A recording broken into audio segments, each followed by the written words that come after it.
Oh, okay. Whoa, Well, thanks, whoa, guys. Whoa. Welcome to Town Hall episode number 33. This is actually probably one of our biggest episodes yet. These guys were rambling away because they're so excited for our show.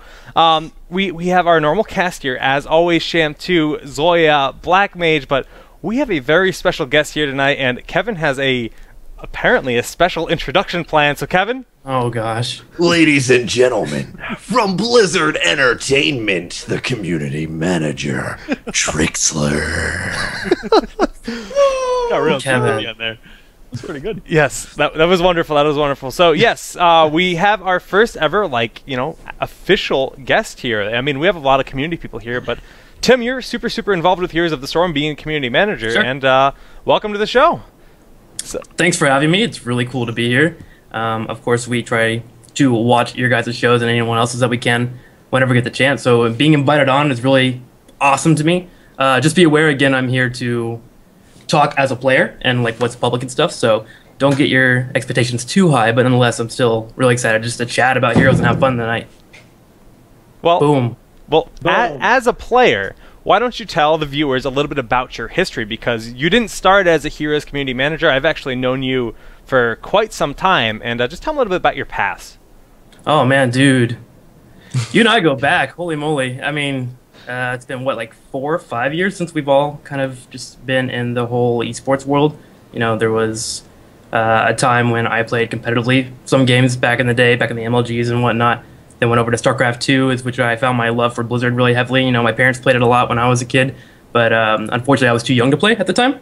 But my dad kind of showed me the light through StarCraft, and StarCraft 2 coming out was pretty exciting for me. Unfortunately, I wasn't as good at the game as I thought I would be, so I wound up being a caster along with these other guys. We've done a few things. I know Zoya and Sham2, we've seen each other for a while in the last couple of years, and luckily I was able to get an awesome job here on the Heroes of the Storm community team, and it's great, and I'm glad to be a part of a game that's kind of moving up in the world. It's a lot of fun to play. Well, that's awesome. That's me, man.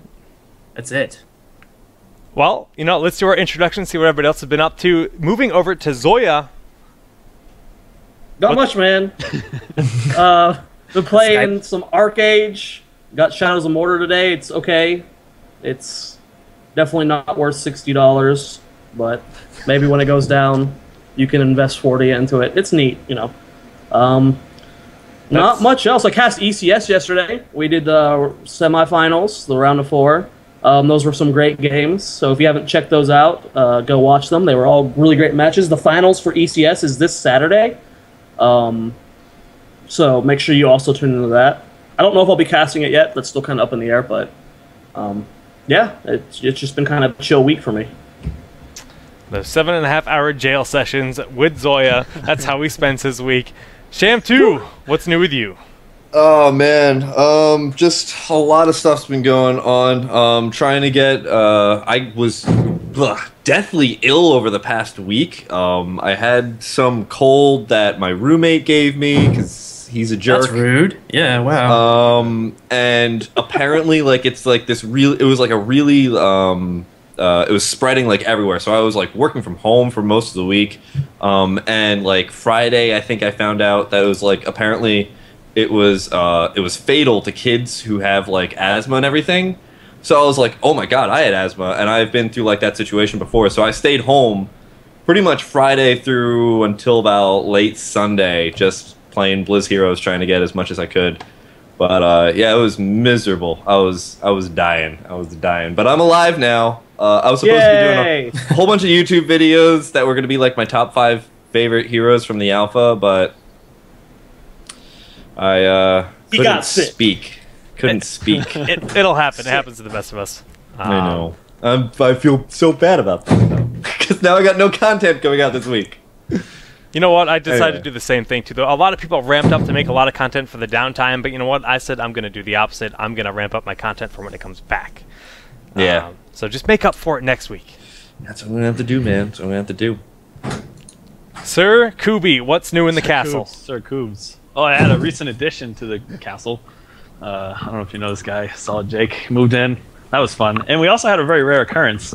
We had all 4 members of Town Hall playing together training. This is a rare thing. It was a lot of fun. We're gonna talk We've about only ever played together like 2 or 3 times before. Yeah, Well, it's just our schedulers are always flip-flopped or whatever reasons. But we actually got in. That was a ton of fun. We played for like a good 4 hours or so. It was a blast. And then people bailed on us, so Jake and I played with Spirian. till like That guy's cool. Yeah, we played till pretty late. It was really fun. So shout out to Spirian. That was a very fun night of streaming. Best barbarian in the alpha. He's so good, man. Dude, he's that so leap. good. That So leap. what he gets so it's so funny because when he actually misses his spear, he gets so depressed. He's like, "Oh, guys, I'm so sorry." Didn't need to do that. He's a perfectionist, man. He wants to hit everything, but sometimes it's hard to do that.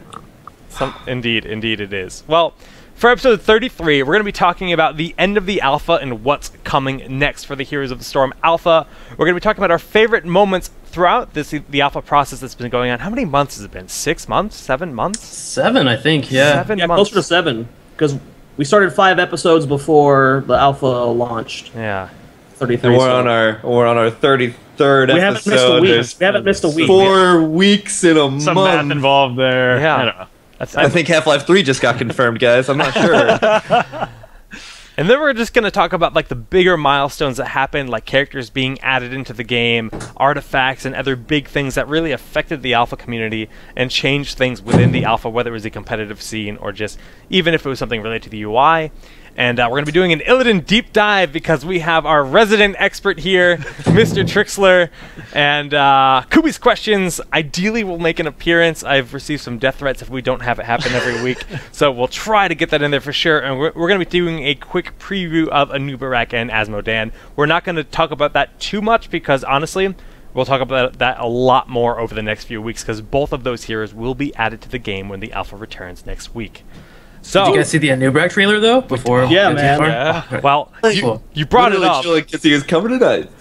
Yeah, you brought it up, so now we have to watch it. Thanks, Tim. So Thanks, Trial Tim. of the Crusader was short, but it's one of the coolest raid instances Oh, no. out there. When it first came out, it's just a really fun. There's like no clearing trash. It was just an awesome raid, and Anub, for those that didn't play WoW, he's the final boss of Trial of the Crusader. So I don't know. I'm really hyped about him, and that's him in Trial of the Crusader right there in that video. It's neat stuff. I So, like his voice. like, we've seen a little bit for Anub. I mean, we've seen this trailer where, yeah, he is honestly an awesome character. I mean, he's very important in the Wrath storyline, and he's in Frozen Throne, correct?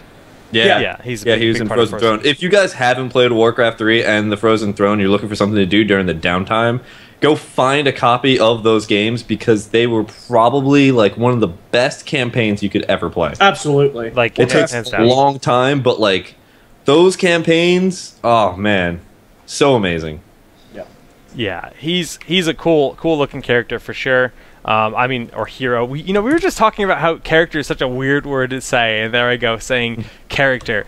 But some of the skins that he has, like he's got this cyber-rack, like it's seriously like top notch. I love it. Like, Corey, what did you say when you first saw it? It looked like a Cyrax from MK9 or something. Like that's the palette looked like they were going for. But I thought it was kind of neat. I like that one a lot actually. Yeah, I'm probably gonna end up buying that bundle personally, and It kind of looks like he was in Westfall in some of the video as well. So I wonder if that's like we always like look at these videos for like these little teasers and stuff.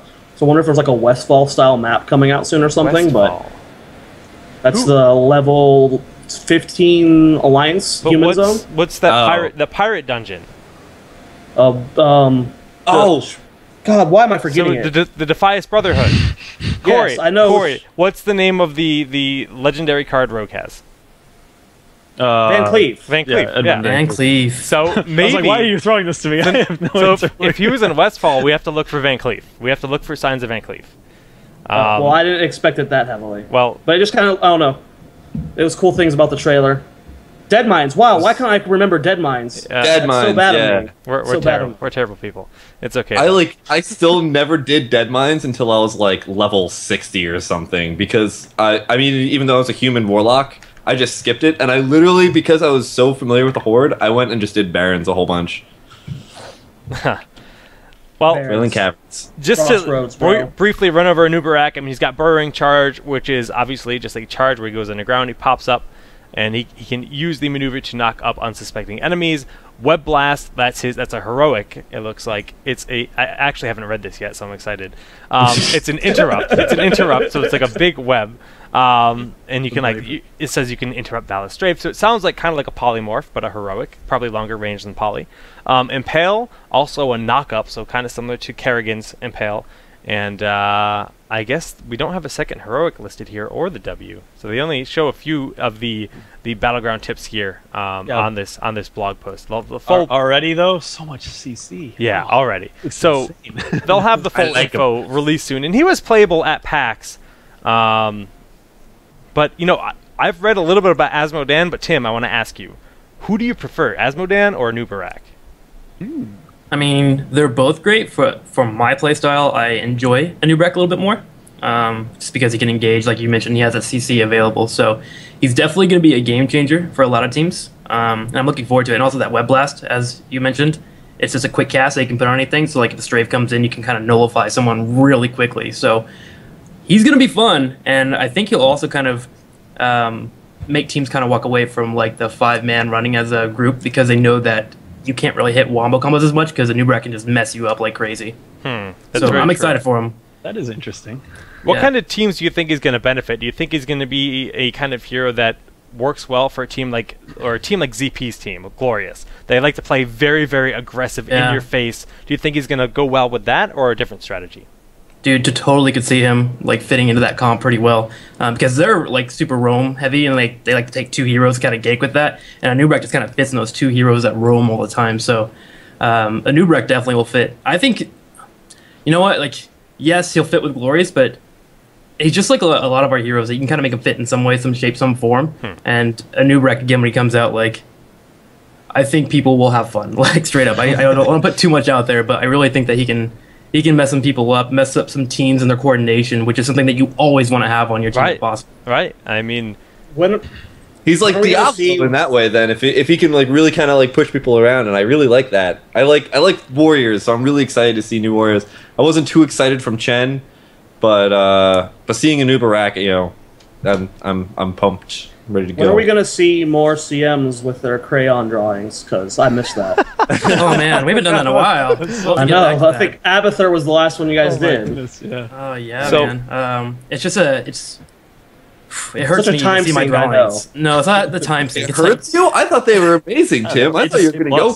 You know what? You know what it's like? It's like the guy on Reddit who like used to like do terrible water paintings. oh, You know, yeah. his name's Yeah, a little bit yeah. different. But eventually started off terrible, but then actually kind of started getting pretty good at water. You know, like eventually you could be like I would be the Tim. best crown drawer ever. Like That's I his love job this now. guy. He gets You paid. say- He gets I just commission remember quite a bit. Tim's picture was like trying to grab a bear or something. It was cute. Yeah, it was Pajama. They're trying to get. Oh man, I gotta find Yeah. that. It's like, oh. Where is that? That's somewhere. I gotta find it. It's on your mother's fridge with a giant check mark on it. You're right. I emailed it to I her. linked it That's in great. Skype. I linked it in Skype. So you can put it on stream, Jake. I'll talk to the others. Maybe we can get those coming back again, because those were fun. So I really did like those. So though. fun. Yeah. Of course, Nate being a tryhard Spirian and doing a really good drawing.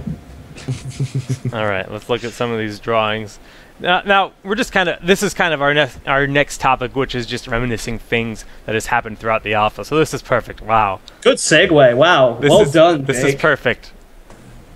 And we're gonna Look at Tim's. Look at Tim's. Oh, it's beautiful. so good. Wow, look at that false ad. And the sun. That was Nate, dude. Look at that false stat. Okay, so Spirian did that in like 8 minutes. I'm not even kidding. What? Like, yeah. I couldn't even draw Yeah. that pacifier in 8 minutes. And I went to art school. Vayflare just so creative over here, like putting out the beans and all that stuff. I love it. And Catalyst and all them. So yeah, Oh those my are fun to do. gosh. Yeah, that's my. I really like those. Samwise is a Those- talented guy, and he always has been. I love this so much. Yeah, so that's the pajama third. But you know what? I'm actually digging up some other art that we had on the show a long while ago. Oh my gosh. Oh, no. Oh, I know where this is yeah. going. Oh no. I'm gonna. Salad Furian. Okay. So we have a. I never even saw that. There's a guy named we call him Flinks or Flickalinks. I can't pronounce his name properly. And he watched our show for a long time, and he used to we would come up with ideas for skins and stuff like that for various heroes. Now, when Brightwing was first announced, I immediately fell in love when we started theory crafting skins, and I think it was Corey that came up. It could have been Kev with a Mutalisk Brightwing, and he did fan art. I wish I could make this bigger. I can actually try to zoom in. Maybe that'll work. But this is the Mutalisk Brightwing concept art that he drew for us and sent to us, which I thought was awesome. I would love for this to be a skin. That was the first one. The next one is easily my favorite one. It's Salad Furion. Like, he's got the fork with the tomato, the salad spoons for antlers. Like, it's all full of arugula going on here in the beard. Like, it's absolutely phenomenal. I mean, Illidan one. Well, we're getting there. We're getting there. Dude, I'm hyped. I think he's definitely like the best of the best. Like, just how he came up with absolutely everything was just brilliant. Tyrone Whisperwind. I was probably inspired by Sham too. I tweeted it at Zoya, and yeah, you used to call it Tyrone. We were talking at. We actually had. This is very fitting for our Illidan episode here. We were talking about the new when they redid Illidan, when they changed the way Illidan works. We said he jumps around kind of like that scene where Legolas is running around in The Hobbit. And yes, this is the concept art that he drew for that. It's just like it's phenomenal. It's just so creative, yeah. Dude, our community, like the Heroes community, when it comes to like creating stuff and being awesome, they just like blow it out of the park, man. Like, it's so cool that like potentially in the future, like some of these skins can be looked at and maybe we'll see them. We'll never know. Like, it's great that it potentially can happen though, because the Nexus is such a crazy place. So right, yeah. Oh man, so cool, so cool. Yeah, absolutely. I mean, I agree. But, you know, on that topic, like, what are your guys' favorite moments from the alpha in general? Like, is there anything that really stands out to you that was just like, this was the best night of playing Heroes during the alpha so far, or something like that? So, go ahead, Tim.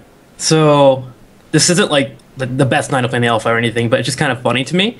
When the game first came out, when Tech Alpha first hit, like, Blackheart's Bay, everyone for like months ran to the Watchtower, all 5 people every time, and it was a complete massacre every game. And I think people even like posted in forums and stuff. They're like, this really doesn't do anything for us, but still, people stayed true to it, and they kept going to the Watchtower and fighting over the smiley face. And I don't know why, but like, that's one of my favorite moments of the Tech Alpha. How like a meta like evolved instantly and it stayed there for it like was like overnight. Yeah, yeah. It's hilarious. They still do it. They still do it. People just charge it. They just charge the smiley face. And I'm totally like guilty of that too. It's fun to like charge into battle right away, and we got a Watchtower wrecked. We win. It's so awesome, dude. It's a lot of fun. We actually theory crafted about that pretty hard on one of the episodes. We're like really diving into it. Like, well, it's actually just because the two teams want to meet up so that they can like feel each other out and like get some kind of meta going for the rest of the fight and like all this stuff. And it's like, nah, people just want to like kind of bang heads together and see what happens.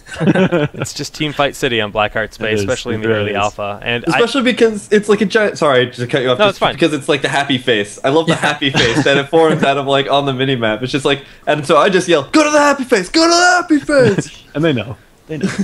Yeah. You know what? Sham2 just posted Flink's Twitter here in the chat. Everyone give him a shout out. If you have a Twitter account, just give him a shout out for his Heroes fan art that he sent here to us at Town Hall. Because he really deserves it, because he's done some really awesome stuff for the Heroes community in the past. But yeah, I mean, honestly, just beyond like doing the show here and stuff in general, I have to say some of my favorite moments, probably last week when we all got together and played. I had so much fun that night. Like, we were just, the four of us plus Sia Steve, we were just running around, and we kept getting paired against like really good teams that play the game competitively on a regular basis, and we were getting stomped in a lot of games. Honestly, we were getting butchered, but it was so fun. Like, honestly, I had so much fun, even though we were getting. I mean, these guys were playing like top-notch games, and we were trying. But we had this Murky that was doing nothing, and then an Azmo that just kind of went a lot. Human flesh. No, it was a good time. So I think that was probably, honestly, my favorite night of Heroes in a long time. Do you guys remember Team Special? Team Special? Is that the specialist team? The specialist team. Yeah. Oh yeah. Yes. We had a different name for it. It was like slightly less classy. Well, there wasn't a fifth specialist in the alpha yet. So it was 4 specialists and a LiLi, yeah. And we actually got that one game where we got that perfect Graviton bomb, and we just, like, we decimated their whole team, and then we were able to push so fast that we actually ended up winning the game. But all I remember is Kevin going melee Abathur and ruining my life. It was very... Everyone took demolitionists when it wasn't being used. It was interesting. I can't believe we squeaked a win out of that. Yeah. I think one of my favorite nights was I was playing with formerly Zen Style. Now I forget what his new CM name is, but now he works... Washer. I don't know. It's something that started with a W. It was a W. It was a W. But I remember Rob and I were playing a game, and I was Lurk Oblo, and I was obsessed with the Lurk Oblo skin. And I remember he was playing as Tychus. And we were doing like this back and forth sketch of it was called 9 to 5 Lurk Oblo, where Diablo was a 9 to 5 accountant, and he's trying to get Tychus to fill out spreadsheet forms for the fact that he was wasting all of his ammo. And I was and he was talking in like his normal voice, but he was like, it was like this really funny, like I was going, you know, Tychus, it costs the company a lot of money to be using overdrive all the time. You need to really fill out your request forms for this before you go anywhere. And we did this for like an entire night. Nobody was even streaming. Nobody was watching it. It was just like... I remember you tried to make a comic book of it or something. We need to bring this back. We need to bring this back. It was too funny. I remember tuning into a stream once and I was just dying. That's probably one of my favorite moments. Good times. I mean, I guess mine would be ignoring all fanboyiness and stuff, but as a Brood War and a StarCraft 2 fan, getting to compete in the first tournament with Idra, someone who I've enjoyed playing 2 games in the past, getting to actually compete with them was really cool for me. Kings of the Storm. Kings of the Storm, the first ever Heroes of the Storm tournament. I got to compete on Team Frozen with Idra. I guess if I had to pick a moment, that was really cool, just because I've been like Kevin and I are Brood War fans. You know, we've been watching Idra play since 2008, 2009. So that was really cool to get to actually compete with him. You know, so I guess that was my favorite moment. Speaking of Idra, this is more bittersweet, but Coobys, Sham, and I were playing, and we got paired against Snowflake, and we managed to win using the Diablo glitch. That's when Firestop was super bugged, and we managed to take the win. So I was like, yes, I finally beat Idra in a video game, even though we were carried by that. We were carried by that glitch. Tim, weren't you on their team too? Weren't you on Idra's team that game? I think I may fill it in or something. I don't know. I play with whoever I can. Yeah, he wasn't. I remember he wasn't because I think Tim was asking, because Greg started yelling at me in a Skype chat. Yeah. I remember that. I remember that. That was funny. Yeah, that was funny, but and then it was. I didn't want to actually anger anybody. And then you stopped taking that talent. Because and then people yelled at you for not taking the talent. And then people started yelling at me in other games because I wasn't taking that talent. So I was just. Winning. Coobys Kitty has arrived. Oh, my goodness. She's getting comfy, but yeah, no, that was funny. That was funny, but we were definitely carried by that glitch. That's for sure. Any other? Sometimes you gotta win some, you know. It's Tech Alpha. It happens. Hey, man, if I didn't do it, they wouldn't know it's bugged, right? Thank you for your feedback, Shem. Excellent answer. Good job. Good job. Any other like big moments that stand out to you guys? I really liked my 180 Syndragosa that was on stream to hundreds of people. That was... You guys remember that video where I like the Syndragosa just randomly flew behind me and I got eaten alive by Did we figure out why that happened? Like you clicked on the portrait or something like that and it just spun out? Yeah, it just spun. I don't know. It was crazy. That one was cool. I don't remember that. Oh, no. Big moments. There were certain metas that were really fun to watch. Like, I really liked the double support, triple assassin meta that took over for like a month and a half. That was fun. That one was a lot of fun. I remember stumbling on the Sonya leaping onto the Void Prison. Like we figured that out in the middle of a game. I was like, whoa, wait a minute. And Kev was playing Diablo, so it was like, okay. Oh, when you just time that up. Yeah. It doesn't work anymore. It's like, I don't know, it's some bugs out now or something like that. They You used to changed be able to like leap and land on top of the Void Prison, and as soon as the Void Prison went away, you stunned him immediately. Yeah. I think it's now like the stun doesn't go off. Or Right. something. They patched it so that the sun is delayed a little bit so you can get out of it. So it's not an easy setup. They actually, that was in patch notes. It was a so intentional change. I want to throw out that Trikslyr was the first Zeratul to ever use Void Prism the way people are using it now. And it took like 4 months before people started doing it. And we used to give Trick crap for it all the time, like Void Prism's not good. And he was the only one that used it right. Oh yeah, I remember at the time everyone was like, Shadow Assault, it's the way to go. And I'm like, guys, there are other heroics for a reason. We need to try them out. Let's do this. Right. And like, I went into so many comms and people were like, no, Trikslyr, stop picking this. It's not going to work. And then one day we figured out if we hit R again, oh my gosh, we can time it out. And we hit a wombo combo with Gazlo, which we call Gazbro. Very effective because every day is leg day with Gazbro. And it just worked out, man. And it was cool to like see an explosion happen at that magnitude at the time. So that was a lot of fun, for sure. Yes, the Wombo meta. Wombo. Coobie and I were talking today about how Gazlo is such an uncommon hero right now based on the way the meta has shifted. I mean, everybody's become much more just kind of aware of the threat of Graviton Bomb and just not bunching up, and organized teams just don't get womboed nearly as often, so it's just not as ineffective of a strategy anymore. At least with stuff like Graviton Bomb, when you're really relying on that one heroic initiation.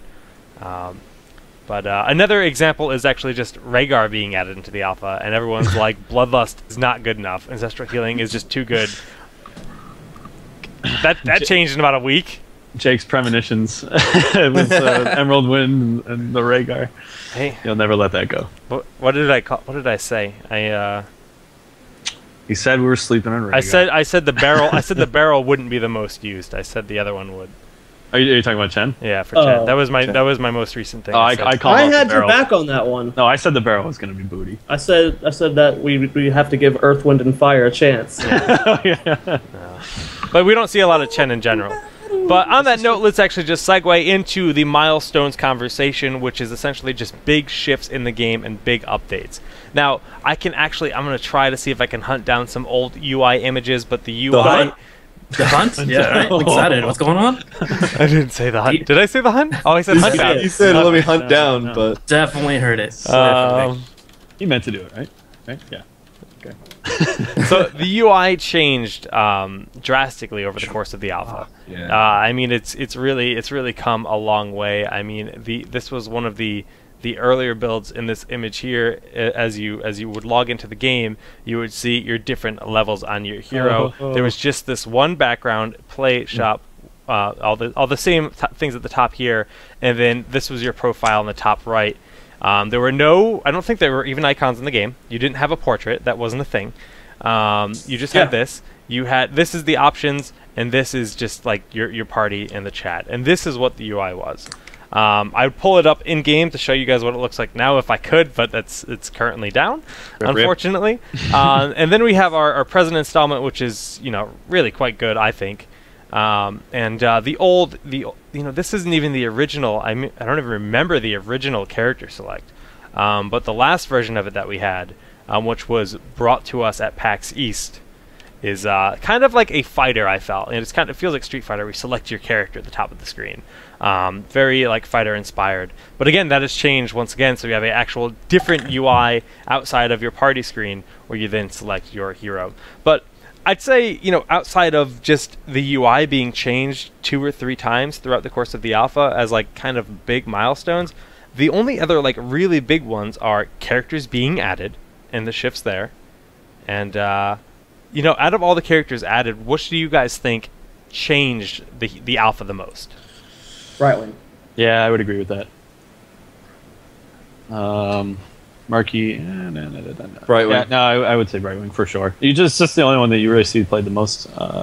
Well, actually, and, in a way, I would have to say LiLi changed a lot. Because that's true. She really showed us what a bad hero. She wasn't bad initially, though. Remember, people would complain about how strong she was because she had infinite sustainability. She was healing constantly. She was bad initially, and then they buffed her really hard. Then they buffed her, and then she became really, really, really good, and then she got nerfed again. And then they nerfed her to the ground. Yeah. Then we got the bunker hero, Murky. Murky the bunker. Yep. Well, when I said Brightwing, I meant like what changed the meta and like gameplay Right, that's overall. what I was asking. Not That's- who. If we're gonna go with like who's been changed the most, then that's probably Murky. No. Yeah, I was asking like what changed the game the most.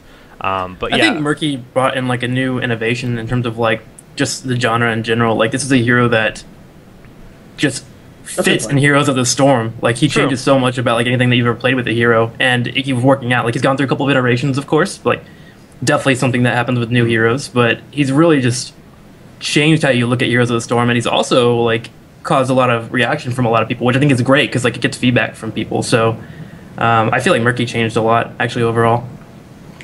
I think Murky is probably like in terms of going forward, what type of hero probably sets the standard a little bit higher. Like, yeah, a lot of people had a lot of mixed views on Murky when he first came out, but in terms of like something that's just like, you know, I probably exactly as Browder has probably said it is, let's do something that no game has ever done before. Murky is one of those types of heroes that like it's just completely like Abathur, just out there, just completely different.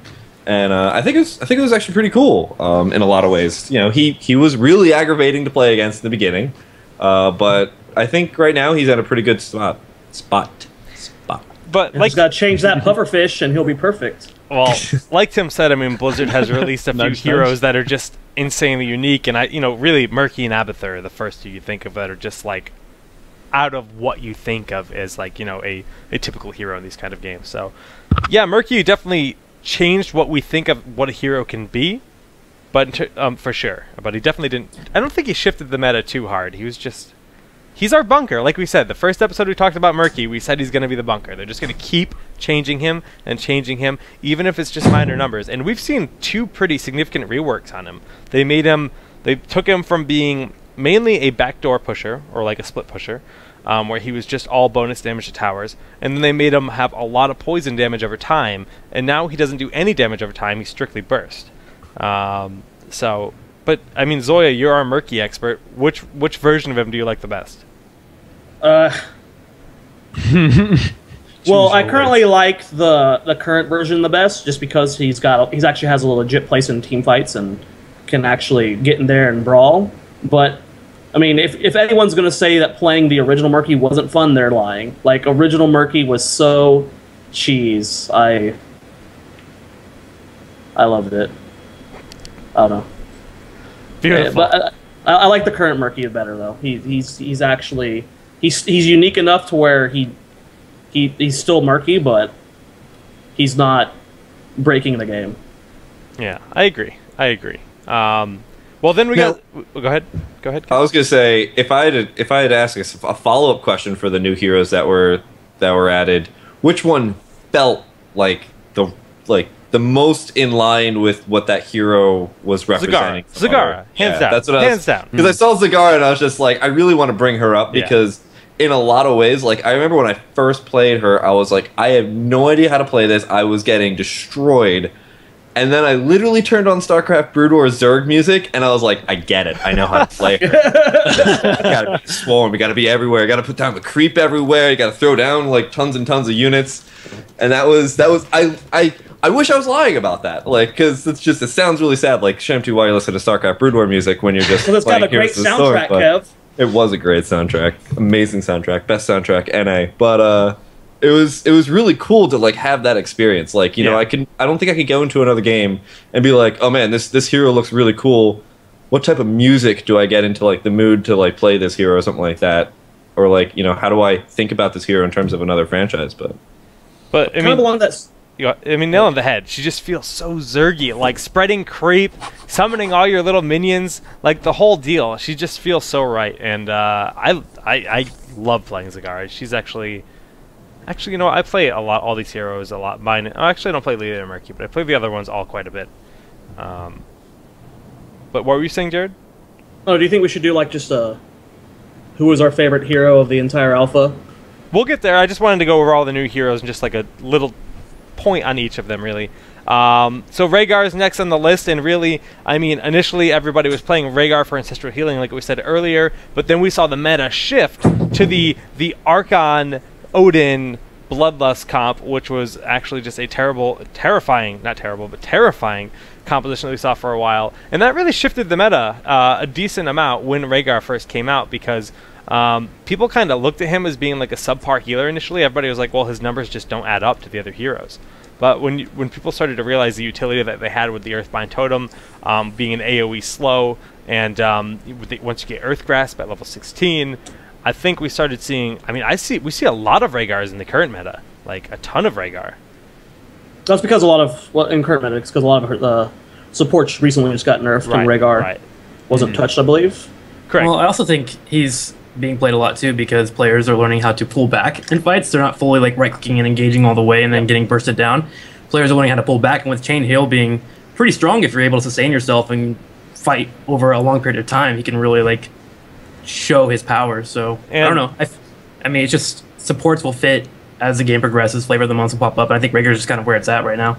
And to add to that point, you're talking about how teams are pulling back more. Frenzied Regeneration gives Rehgar that additional mana regen when he's in wolf form. So he's actually a hero that really benefits from being able to fall back, get into his wolf form with that talent to get the extra mana regen, giving him a lot of sustainability as a healer with his mana pool.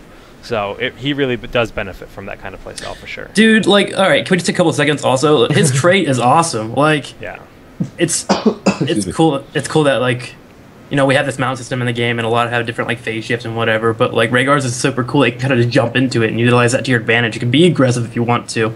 He's kind of got a kit that you can kind of build however you want. I don't know. I just feel like overall Rehgar just feels very, very complete and awesome. So I don't know. He stands up for me as a good hero. Yeah, I mean, like you said, he feels very complete because you can actually build him a few different ways, and they feel pretty significantly different, which is really fun. You can play that kind of, you know, feral charge build, or whatever. Is that what it's called? Feral leap, feral lunge. Yeah. Feral lunge. Yeah. Yeah, and it's really fun. But I actually just want to say that I think I've actually played more games with Rehgar than even Brightwing at this point, because he's by far my like Brightwing's. She'll always. Yeah, but if there was any way to check like your total games played with hero, I'd say that Rehgar was probably even like 25% more than Brightwing. Because I just fell in love with him. Just the trait is just so, it feels so fluid, so fun. You have that mobility, you have that get out. You feel so safe as Rehgar. You can kind of get away with more than you can with other heroes with him. But I can see that. Yeah, Rehgar's. I mean, that was like, I kind of was really underwhelmed when he first came out, and a lot of people were immediately like, you know, Bloodlust is going to be amazing. It's gonna be overpowered. There's no way they're going to be able to balance it. And we came out and we were like, all right, Bloodlust is okay. It doesn't really seem to be doing a lot, but then that's like the great thing about at least the evolving meta that we have right now. I mean, who knows what we're going to see like a year down the line, but right now we're just like, Bloodlust showed up like really strong because Odin Archon kind of stuff started popping up, and that's what I just love about this game. It's just that ever-changing meta where heroes where I was just like are just like, okay, you know what, I was wrong. That's pretty cool, and soon enough we're gonna see LiLi maybe be useful at some point. Suggested. I think a lot of the initial hate for Rehgar was everyone was expecting something a little different. You know, yeah, that's fair. Kind of like when Arthas got reworked, we were all kind of expecting something a little different. And then initially, I disliked him a lot. I was like, oh man, this is not what we were wanting. And then, you know, after a week or two, it's like, oh, okay, this is actually, you know, it's not bad. You know, when Rehgar was being discussed, we thought he was going to be like almost assassin-like. You know, he's going to be in there doing a lot of damage in your face, wait. You guys which wasn't the remember, case. You guys remember when Arthas was the worst hero in the game? And I was the only one. You loved him. He was the only one that hands played. down the worst hero in the game. We're like, what do we do with this guy? What can we do? And then he was made into the best hero, and then Zoe was like, he's garbage. He's the worst hero ever. Yep, that's what you said. So Zoya doesn't have that clairvoyance that I have. He's got the opposite. Perhaps he's just the opposite. If he just learns to channel it properly. I just like to have fun, man. I just like to have fun. Yeah, it's true. You know, as our Arthas was the first hero I ever played. I played him at BlizzCon last year, BlizzCon 2013, and I booted up Arthas right away because I used to have an Arthas cardboard like stand up in my room, and it's so sad that my mom threw it away. Yeah, I had the Lich King stand up in my room. I got it when Wrath of Lich King came out at a GameStop. I was the first one in line. The first one in line got that cardboard thing. This was many years ago, so I had it, and so I was like, all right, I love Lich King. I gotta play him first. And he was way different. He had a talent called it was for Frost Strike. Frost Strike used to be an ability that he had, and it made Frost Strike in approach. It made it like a dive forward instead of just like straight. So it was like a charge at that point where you charge forward and then you lock them down. It was like he was like so good in that version, I thought. But obviously he's very, very good in the current version as well. But it's cool to see heroes evolve, and I guess we're very privileged to be part of the alpha and to be part of that process, seeing the heroes change. So, yeah, and also something to consider is like a tech alpha is really made for getting like systems up and getting the game actually running and whatnot. So, balance and stuff is certainly that you can't read too hard into until we get to the actual time when that happens. And of course, the devs will let you know when that's coming. But for now, like I think the game's in a great spot for just being in tech alpha. You know? Yeah, so, absolutely. I don't think anyone would argue. I mean, it's impressive at how well put together the actual balance of the game is, and how in tune they actually are with the community. They're listening to feedback much more than any of us thought for tech alpha, for sure. It's been impressive. It's really cool to see because none of us are like game designers. We're just kind of gamers, and the tech alpha has been kind of like a cool look into how a company goes about, like, because there's been so many changes just to UI, to gameplay, to just design overall, and not only are they like letting us play the game while they're doing that, but they're listening to our feedback. It's been a really cool thing to be a part of, for sure, because it gives us all a lot of insight to how just a game is developed, and the fact that they're listening to us is really cool as well. Very true, very true. Well, the last hero that was added in the alpha was Chen. And he's only been in the alpha for a few weeks. But I don't think he really changed a lot. I just think I don't think anybody's really figured out how to maximize his efficiency now. Tim? Yeah, Wandering Keg is a heroic that can really just mess things up in a team fight. But the thing is it can kind of mess up things that happened on your team as well if they're not ready for it.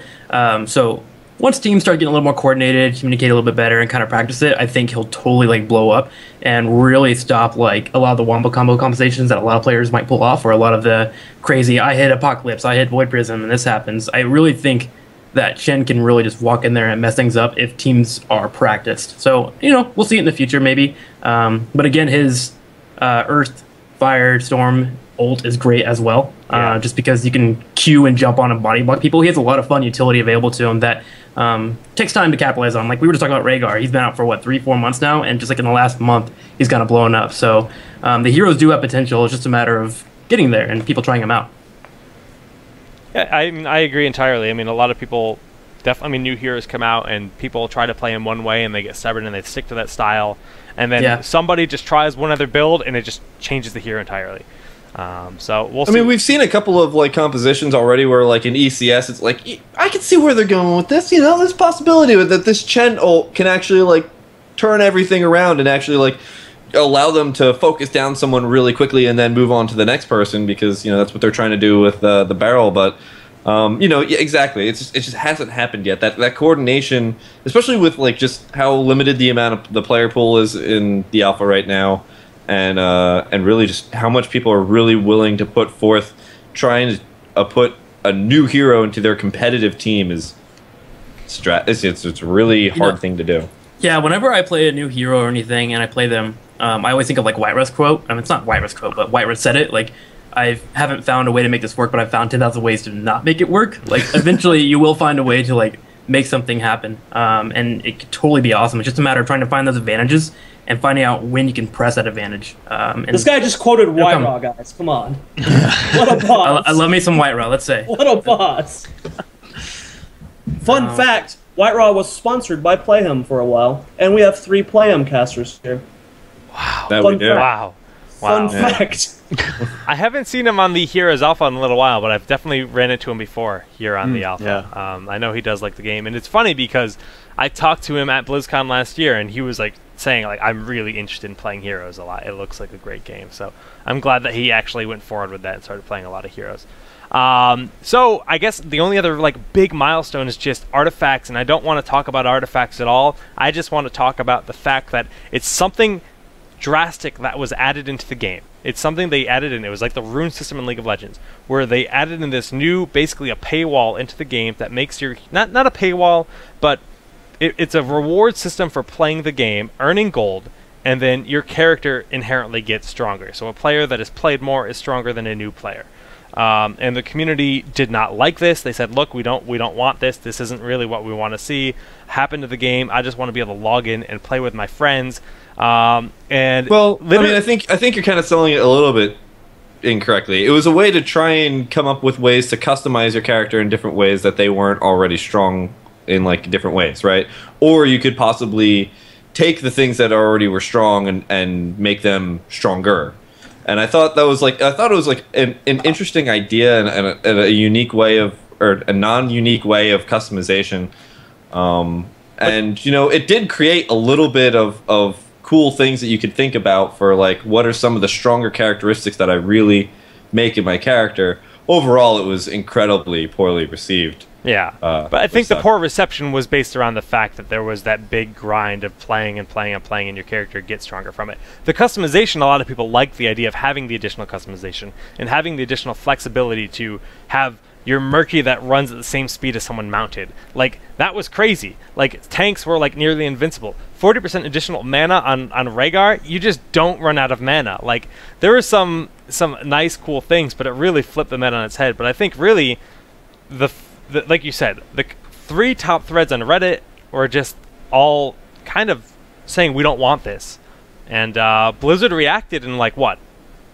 10 days? It was less than 2 weeks. Yeah, 10, 11 days. So I guess it's actually just one of the bigger things that happened here in the alpha. That was, I think, was probably one of the biggest, possibly the most notable thing that happened in the alpha so far. Just speaking up to, like, Blizzard as a, like, it's really cool to see a game company that's willing to, like, throw something out there and then just completely remove it. Like, well, like, okay, yeah, we you don't like it, we don't like it either. You know, they're not like, well, you know, it's our game, we'll do what, like, you know, because some game companies can be, like, stubborn and stuff like that, but Blizzard was very quick about it. It was the same thing with the snowballing that was in the game before that too. Oh, that's right. I forgot about that even. I didn't forget about that. People ran some numbers on it. Yeah, Squishy did. Rest in peace, because he doesn't actually play the game anymore. Because he's in school. He's very busy with school. Yeah, whatever, school. Yeah, that's important. Video games, those are important. But yeah, he put out the video that kind of, and you know, that's.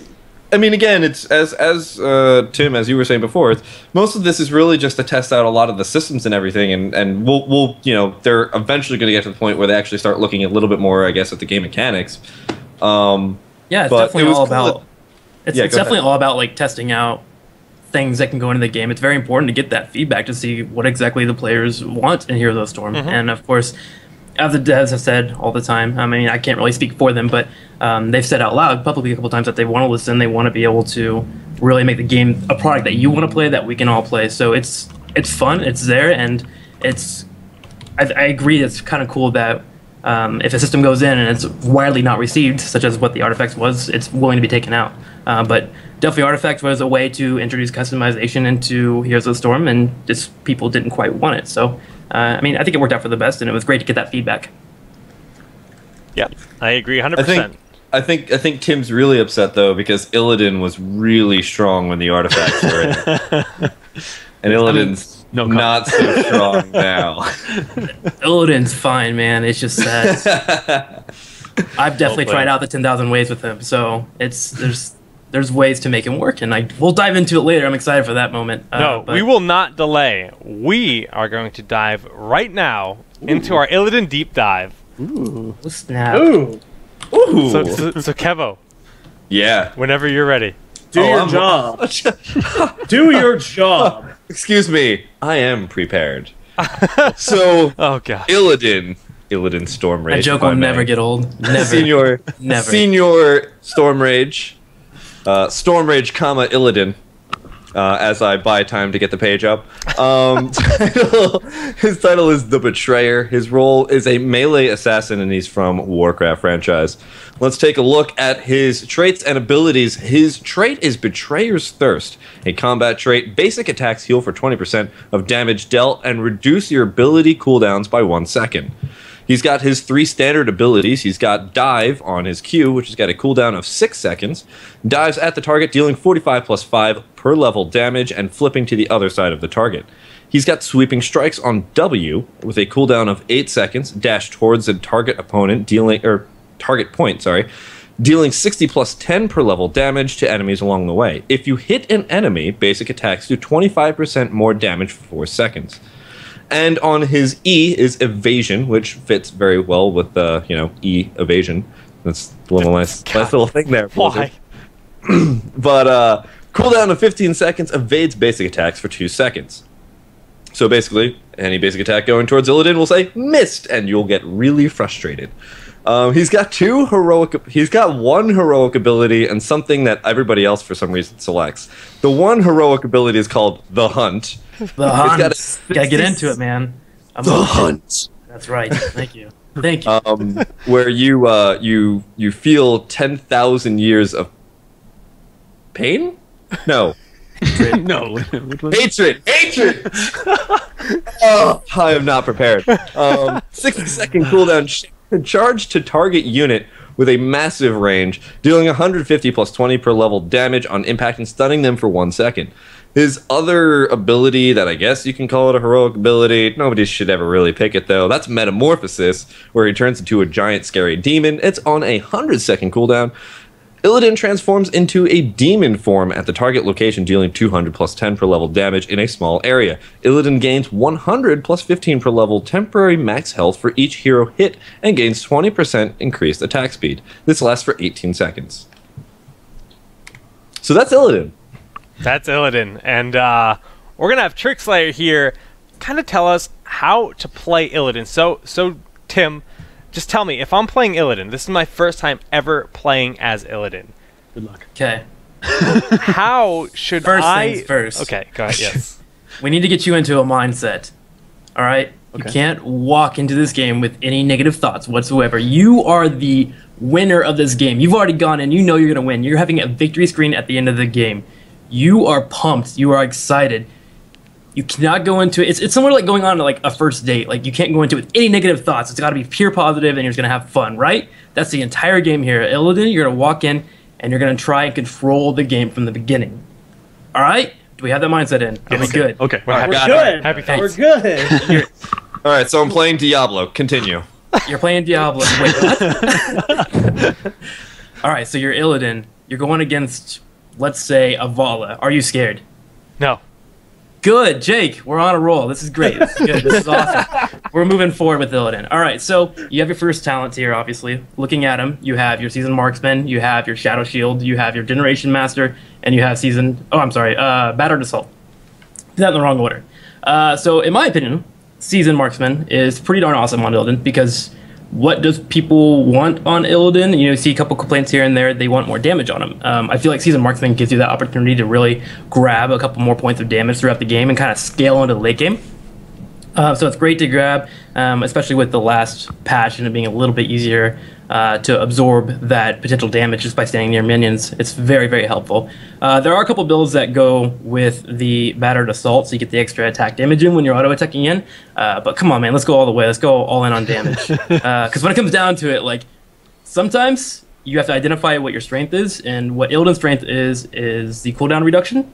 And if your positioning is pretty good, you can really get a couple of nice auto attacks in to get some healing and get those cooldowns pushing down. So what you want to amplify is either some kind of damage or maybe some kind of tankiness. And there are some builds that go towards getting evasion a little bit more stronger, but definitely go for the damage because we're going ham. We're Illidan, and we know we're going to pick the Hunt at level 10, so we're going to wreck some face, period. All right, next so level tier. 1, we're grabbing Seasoned Marksman. Seasoned Marksman. Make sure to sit in lane. Tim, I linked in Skype if you could fill out the time. We're going to do it live on stream, Jared. Oh, we're doing it live on stream. All right. Seasoned Marksman. The other three options are definitely viable, and you can choose them if you like. I know a lot of people go Shadow Shield, but just for me personally, I go Seasoned Marksman. So following up into the next tier, a lot of players are mostly into the immolation. They really want to grab that burn that you can put on. The only problem with that, in my opinion, is that you're putting your damage all on your W. I like to have my other options available on my other abilities. I want to be able to like move around and have more versatility if possible. So I go for Mark for Death. First off, because you're putting fear into people, man. If you're marking them for death, that means they're gonna die most likely in the future, and that's kind of scary. Like, most likely. Well, I mean, we already know we're gonna win, so obviously they're gonna die. Exactly. So mark for death is great. You get that extra 100% damage on your next auto attack, so you can mark somebody and then just follow up with a nice hit with the glaive and just really put the pain on them. So mark for death is my choice. However, the other options are viable. I think immolation mixed with the talent at level 16 second sweep can be really strong. Especially if you want to grab friend or foe on level 13, and you can use it to kind of get away and just use your W to put on. But that's more of a slippery Illidan. I kind of like to be in people's faces. So marked for death. All the way, man. Slippery. Yeah, slippery. Slippery. All right. So like that. Follow through will be your talent at level 7. In order to fully utilize this ability, though, you got to really understand your basic auto attack weaving. You got to be getting auto attacks in as often as possible whenever you can. Be greedy with your auto attacks. And then while you're being greedy with your auto attacks, you're also getting your abilities up faster because of your trait. So use your Q, W, E, use it as often as possible. Get your auto attacks in and make sure you capitalize in between your auto attacks with that follow through proc. Very important here to really just kind of milk people left and right. All right. So you're building a really strong synergy on your Q so far. Yeah. And so are you landing? So just a quick question. Just if we're looking at how to play this game, even not at the level of talents, are we looking at doing your sweeping strikes first, so you get that extra auto attack damage, then doing your Q, then doing an auto attack? Sure. If you have the chance, if you're aware of where the other teammates are at of your opponents, if they're all throughout the map and all over the place, go crazy with W. Get on there, get that extra auto attack damage. Use your Q to engage. Do an auto attack and then follow up into a W. I actually use my W a lot, mostly for escapes. So I'll use it for an engage, get the damage in, and then once it procs again because of my cooldown reduction after 3 auto attacks, I just hold on to it until it's needed. You can use it to catch somebody that might have some kind of escape, like a Bolt from Vala or anything. Just hold on to it so you can use it to your advantage, whether it be escaping or getting that nice gap closer on somebody. Because remember, once you use that W on somebody, you have 3-4 seconds, I believe, where that buff is available to you, so you don't have to use it automatically right away. A lot of players are very aggressive with their Ws. Try and hold on to it, man. It's super powerful tool. That's a really good tip. Okay. Cool? Yeah. All right, cool, man. So I just wanted to stop you before we get to the hunt. The hunt. The hunt. Boom. So I do kind of want to like backtrack a little bit. You were saying Metamorphosis isn't that good. I feel like it's actually really awesome. I just like putting fear into people, so I pick the hunt over it. That's the only reason why I get the tier above them. Metamorphosis is great for helping out more in team fights. With the hunt, your goal is to be split pushing more often and trying to turn situations into a number game for you. So you want to have a 2v1 or a 3v2 or a 4v3, just based off, all right, I'm side pushing, somebody came down my lane to defend me, whoa, there's somebody middle lane, let's hunt them. And you yell hunt, you have to yell hunt. It's okay to type it in chat if your teammates are okay with it. If not, try not to be too annoying. But nonetheless, hunting, destroy whoever's middle lane, push that lane, and take advantages wherever you can. It's definitely all about numbers whenever you pick up the hunt. You really just want to try and make sure people are playing a little bit more defensively because they're afraid that if they overstep, they will get walked over by Illidan. All right? That's the whole entire point of it. Now, I have a question about Metamorphosis. Have you tried it at all paired with Bloodlust? Because I actually have not, but that sounds like it'd be a really sick combo. Again, I tried Metamorphosis a lot, like in the last patch here and there, and I enjoyed it. I found it ways to work, but I just, for me, man, it's always about the hunt. It fits next to my heart. It fits my play style. But that sounds like a really cool combo. Have you tried it? I haven't, because I actually don't play a lot of Illidan. I play a ton of Rehgar, but I never get paired with Illidans, and I've always thought, what's his attack speed going to be like? Because Metamorphosis gives him 20% attack speed, and I think he's getting about 25% from Bloodlust, and he's getting the additional move speed and a lot of extra health. So it's like Illidan just becomes this killing machine with Bloodlust that he would just that would put the terror in people. I mean, the hunt gives people. They're gonna have some brown shorts, when you hunt them. But that was the most PG way I can say that. But Metamorphosis with Bloodlust sounds like a really good composition because we've seen it paired with Odin, we've seen it paired with Archon, and I just always thought that would be a pretty logical thing, but I never saw it actually happen. Yeah. So the thing for me on Metamorphosis is like the attack speed's awesome when you get the Bloodlusted Rehgar, but it's the movement speed from the Bloodlust. Right. That's actually more important because like you're able to kite ahead. Because everyone's movement speed is the same thing in Heroes of Storm, it's a little bit hard to kind of kite and keep up with people as Illidan, and that's why you're able to chase with Q and whatnot. But being able to kind of move in front of them and orb walk / body block would be an insane combo. I actually want to try that. So Jake, when the game comes back up in the future, let's test it after the show. You and I are going ham. Next week we'll do it. We'll do it next week. All right, Next week. I'm totally down. That'll be a lot of fun. Guys, tune in for Town Hall and Trikslyr trying out the Hunt Metamorphosis Bloodlust. Yeah, we'll have to come up with a catchy name for that in the future. Yeah, that was a bad name. That's a terrible name. Like McLovin said, get Raynor, Tyrande, etc. with that, and you just buff Illidan with auras. Oh man, sounds GG. Oh my gosh. gosh. Very fair. Oh my gosh. Guys, see, and this is the thing. These things come later when we're on a podcast talking about Illidan. Like, I bet no one's ever thought about that before. Jake, you're a genius. That's what deep dives are for. Don't feed. Please don't do that. Don't feed. Jason get done walking, he'd be like walking out, all puffs and stuff. Oh, I'm already doing it because so I'm off excited. camera for a He's gonna be reason brushing right his shoulder off by Coobie. Anyway. Yep. All Let's right. move on to level 13. Level 13. All right, so level 13. A couple of options here that are super viable. As I mentioned earlier, you have the sweeping strike build that people do with the immolation. Here, you usually will actually grab friend or foe, and your Q will be used as an escape. So use it on your allies or your enemies. You'll want to team fight more, so it's actually pretty good with like Metamorphosis. But for the build that we're going for, we're going to be going for Giant Killer most likely. I picked that probably about 70% of the time, just because tanks are going to come after you. They're like, it's Illidan, he's pretty low on HP, maybe we can kill him off, maybe we can zone him. Either way, people will be on your face. So you want to get a couple of Giant Killer attacks in if you can, especially if you're stuck and you need to get your cooldown reduction up, so you might as well get some free damage in. Sweeping Strike, I've played with a little bit. It's not as often you can use it. There are scenarios where it's pretty cool on certain maps, like Cursed Hollow, that you could probably use it on more often, but it's definitely a battleground pick for me.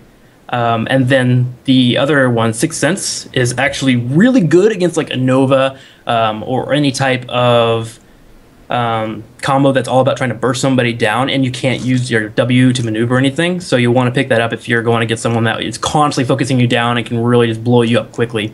But for the most part, we're going to pick Giant Killer. So that's our choice. Sounds good. Cool. I mean, it makes a lot of sense there. Just the damage that's consistent. Yeah. All right, man. Level 16. Yeah. We're getting there. We're almost to level 20 where things become unsafe for others. So, level 16. My personal favorite here, I like to play activatable icons. It's just one of my things. Okay.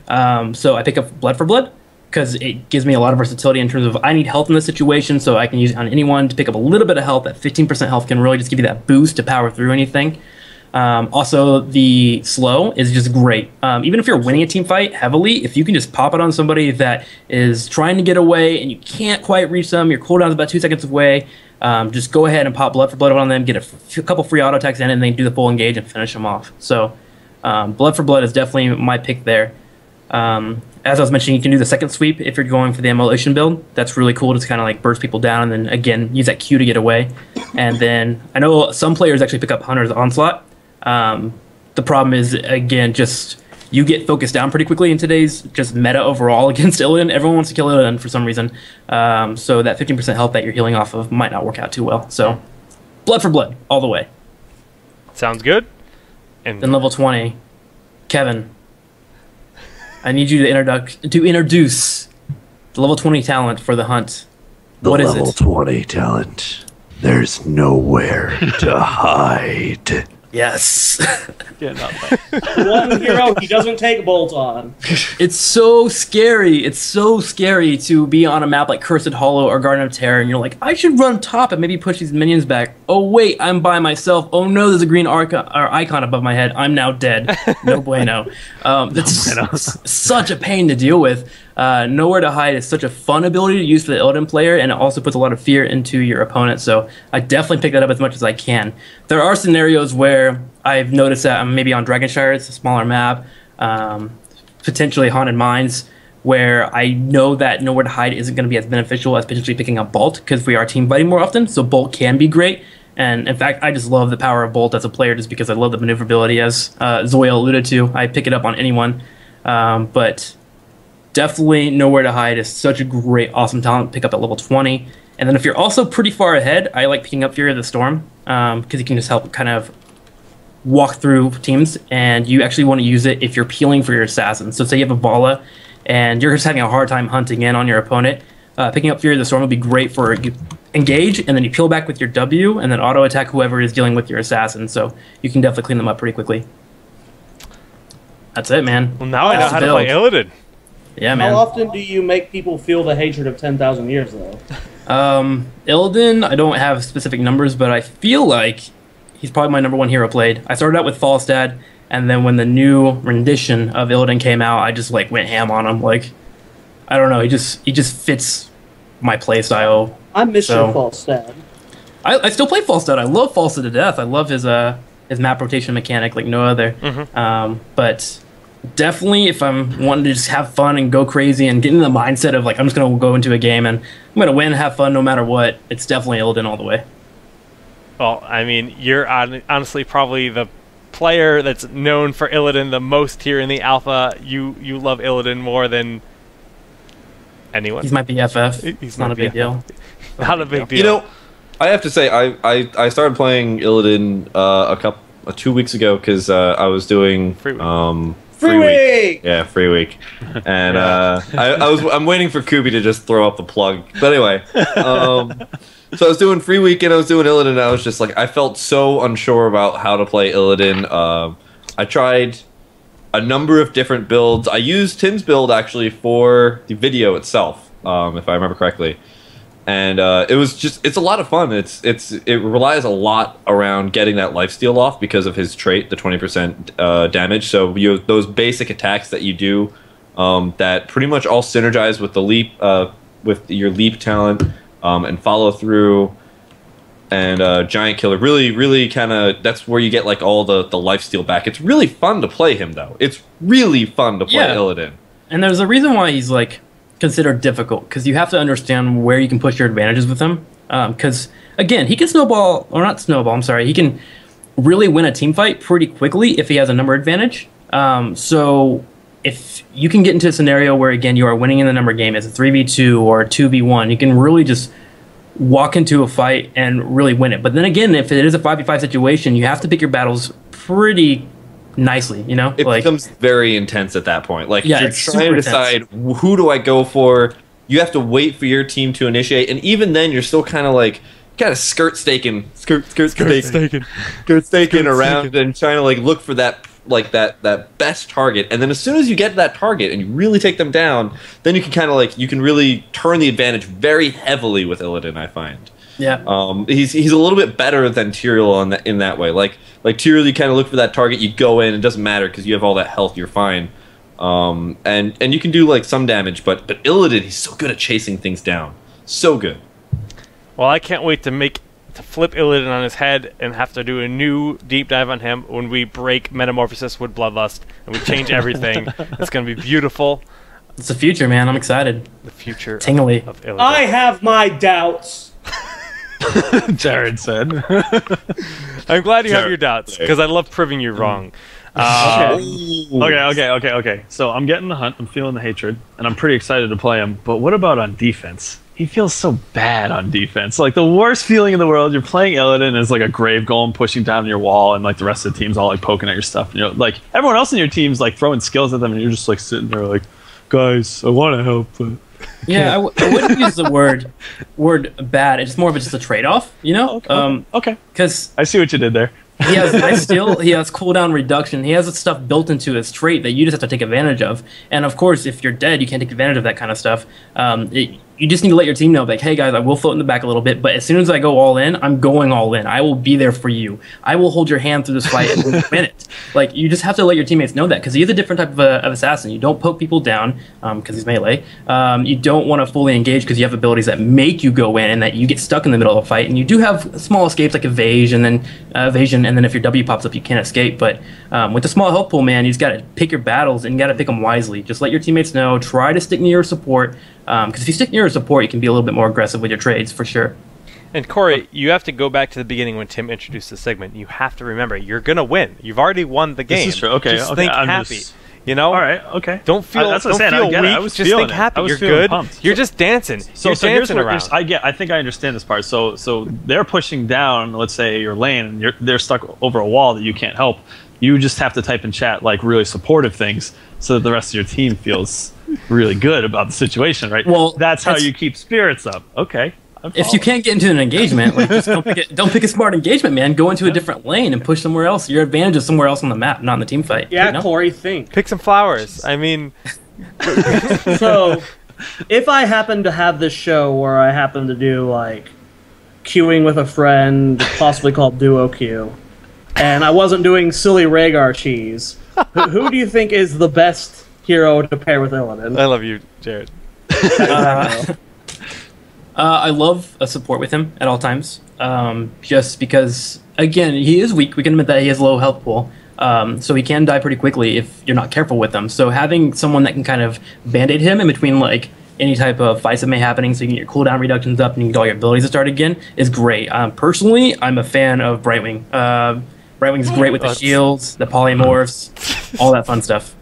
Corey's so upset because every time we've done a duo queue, Okay. one of the heroes has been like one of the heroes that I frequent very much. And Corey's always forced out of his comfort zone of playing heroes that he never plays, like Illidan. And as soon as you said Brightwing, like, I have how many games logged on Brightwing? Because we determine what we're going to do on duo queue each week on this. And ideally, duo queue is actually going to be on the back burner for a while because we're going to be doing it live on Monday nights from now on. It's going to be live. We're going to play like 3 or 4 games, so we're going to play for about 2 hours on Monday nights on my Twitch. And but Corey's going to be in Japan right after the alpha comes up. So alpha comes up and Corey goes to Japan for 2 weeks. So duo queue, I don't know if we're actually going to get that one. So that duo queue episode, it's going to be a good, unless I do like substitute duo queues with other people while you're gone. He's so offended. So my question, Jake, is, you know, you and Coobie, you guys have been friends for a really long time, right? Yeah. Yeah. So I mean, why are you forcing him to be out of his comfort zone? Why don't you make him play Brightwing so he's out of his comfort zone and you play Illidan so you're out of your comfort zone? All right, we'll do that.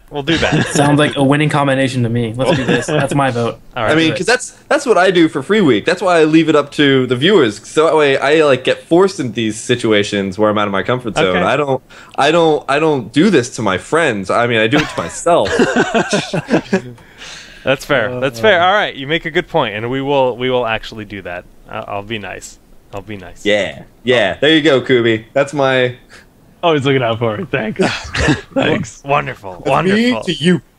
Jared's well, I mean, we're talking about Coobie. I'm dead. While we're talking about Coobie, Jared.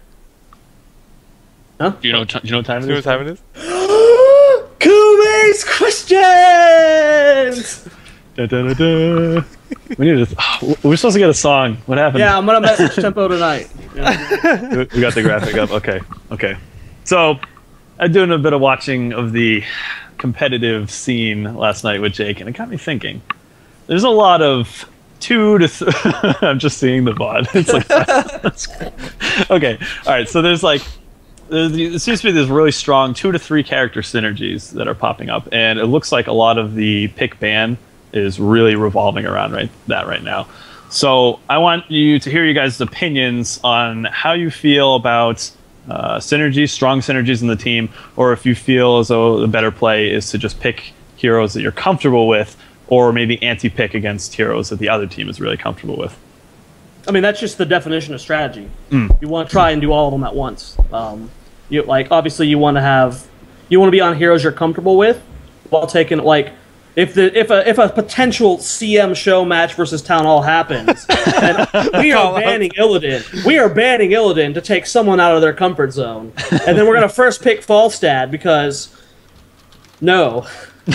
Tim's not carrying any team. Okay.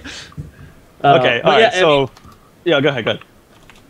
I mean, all of them take into account. I mean, if you had to choose between one of the things, then I guess playing Comfort Heroes is the best thing to do. If you really don't just be like, oh, I saw SMG do this, so let's run what they do. If none of you are comfortable with those heroes and strats, then don't do it. But obviously, you want to be on Comfort Heroes. Obviously, you want to play comps that work well together, and then you want to potentially snipe heroes for from the if you know someone's good on a hero, ban or take them from them if they're known for that hero. Like banning Glaurung from playing Stitches.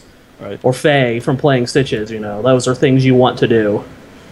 Don't let them get those heroes. No, yeah. We actually saw Glaurung. We watched the MBI matches, the Versus Sphere matches, and Glaurung Stitches is so terrifying. Oh my god. Okay, so I want to hear you guys' opinions on what your favorite 2 to 3 character synergy is right now. What do you think super strong? Just work with that. I want to hear what you guys think about that. So I really like when we were talking about a couple weeks ago, like heroes that are really strong early and then fall off late game. One of my favorite to see is, and I don't think we really see it too much anymore because of a couple of balance changes. But Kerrigan Arthas is still one of my favorites because I love seeing that really early aggression. Glorious used it a lot, and I think Snowflake used it here and there. But where they just use that Kerrigan and Arthas, and they go around and they put a lot of pressure onto different lanes in the map. And at the same time, because of this fear, this ever-looming fear, okay, Kerrigan, Arthas, they're both missing. What do we do, guys? We play real passive, guys. Guys, play real passive. Stay near the gates. Don't go anywhere outside. That's okay. Oh, they got giants. We could have been doing stuff. They were doing giants the whole time. I love that. I love the fact that it's because it's this looming threat, and they had to come up with, and a couple of people have come up with ways to deal with Glorious's really roaming lanes, and they came up with stronger jungles that would kind of outclass that Kerrigan Arthas, or they started banning them out. I think that was one of my favorite synergies to watch. I mean, aside from the obvious Tychus, Archon. Right. That's the obvious. The Bloodlust synergies. Stitches Zeratul was always a favorite of mine. That was one of the ones I had written down. So yeah. Stitches Zeratul. Kerrigan Arthas. Kerrigan Arthas is just that was the first one it's that still I really can remember. good. That was people were actively banning out or picking to make sure that those two heroes didn't both appear on the same team, because usually that meant that team was winning, at least back in the day. So yeah. Tim, do you have Tyrael Barb? Yeah. Tyrael Barb, that's another one that I had. Sonya, Falstad to the Eraser build. Yep. Such crazy synergy. That's a fun one. Really fun to pull off. It's visually appealing. Just a great combination overall. So why don't we see a lot of Judgment Hunts on the same person? So when I play with ZP, shout out to him, we do pull out that combo. It's called the Hunt Judgment combo. I know it's beautiful. So creative. Yeah, right? It's a lot of fun to pull off. Also, Abathur with Illidan, the double hunts. Oh my gosh, so much fun. You can just chase down people like no other. And you try to position it to where the Abathur Illidan is the one that's taking a lot of the damage, because if he dies off, it's whatever. And he's also can pop his evasion, so you can kind of prolong that strength of Illidan by chasing people down. So, double hunt Illidan is my favorite combination. Of course, let's go back to that. Gosh. Because now there's two people in one single match that both at home are just yelling, "The Hunt!" Every terrifying. time. It's terrifying. Okay. Other good ones, double Robo Goblin pushes. Stop. Something Goblin banned very often.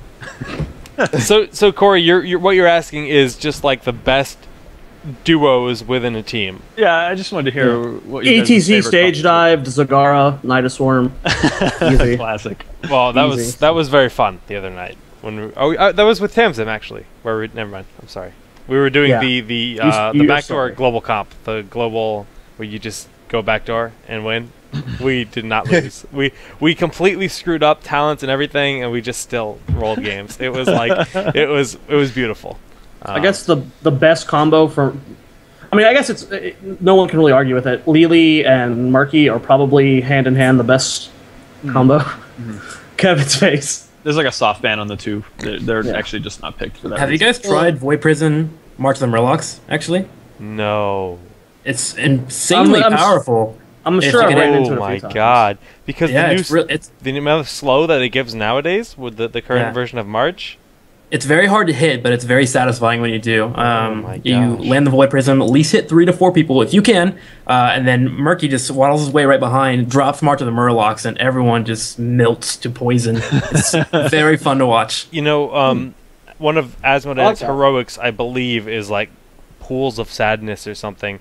And I think it's just like a big pool. I don't know if it's called Pools of Sadness, but I think it's something pretty similar where it's just big, massive area that slows everything and damages within. So I could see that being very good as well, something like that. I'm excited to try stuff out like that though. That sounds really fun. Really fun duo that I love running, and especially if I have anybody in Vent or Vent. Wow, I don't even use Vent. TS or something. I love actually running.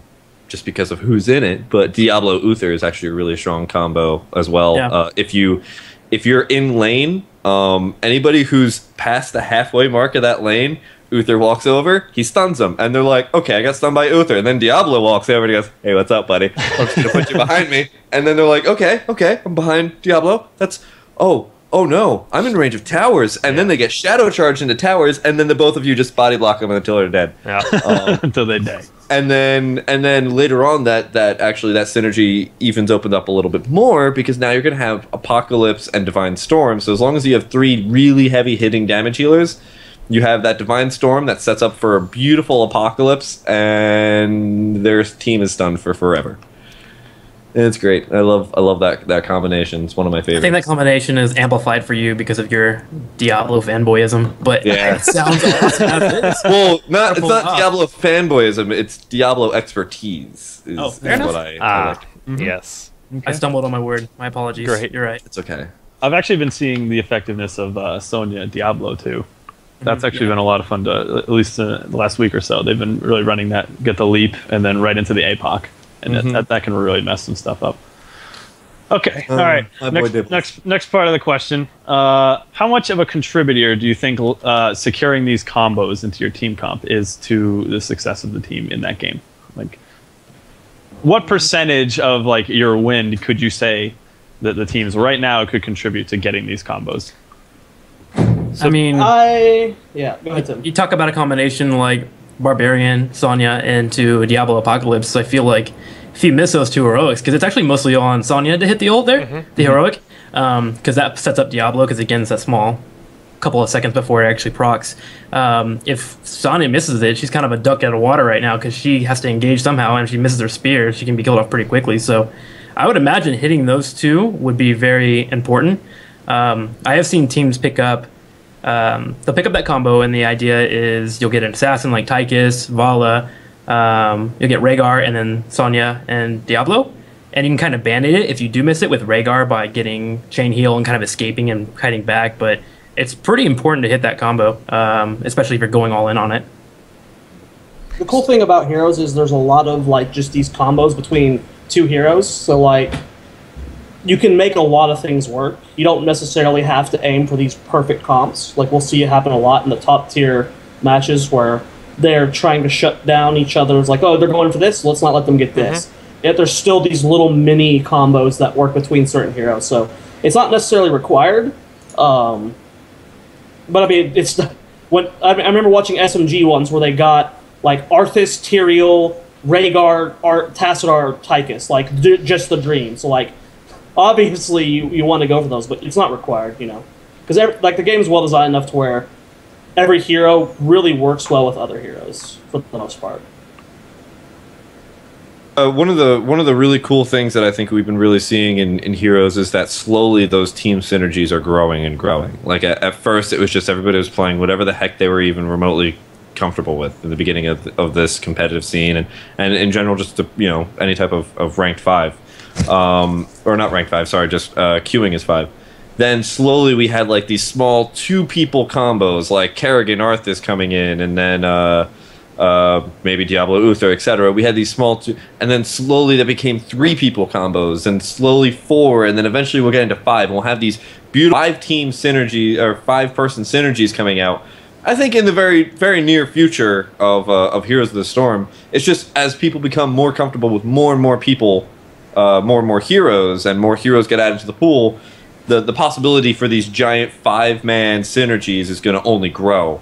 And that's going to be really interesting to see, like, those types of synergies and how those giant team compositions will fight later on in team fights. I mean, right now it's kind of like, you know, this team's got a pretty good team, this team's kind of got a pretty good team, they got a couple of good heroes that pair up really well here and there, but soon we're going to be seeing, like, these 5-man compositions that you're just like, both of these are really good. Yeah. This is going to be an interesting situation. We have seen situations where teams get really good teams, but they don't really have the coordination to really pull off those kinds of things. I think last night, CG and Snowflake, right? Yeah. CG had a pretty interesting team that they were trying to run. They had Sonya, Tyrael, Rehgar, Witch Doctor, Vala. And I was trying to find out, like, I think it was a pretty good team. I was talking to Greg a little bit about it. The coordination, I think, just wasn't really there, but it's a really good idea. Like, in theory, it's a really cool idea of what they were trying to do. And I think that's just only going to grow as more teams can become more comfortable with how these types of engagements will work. How do you guys feel the ever increasing hero pool / amount of bans is going to affect this down the road?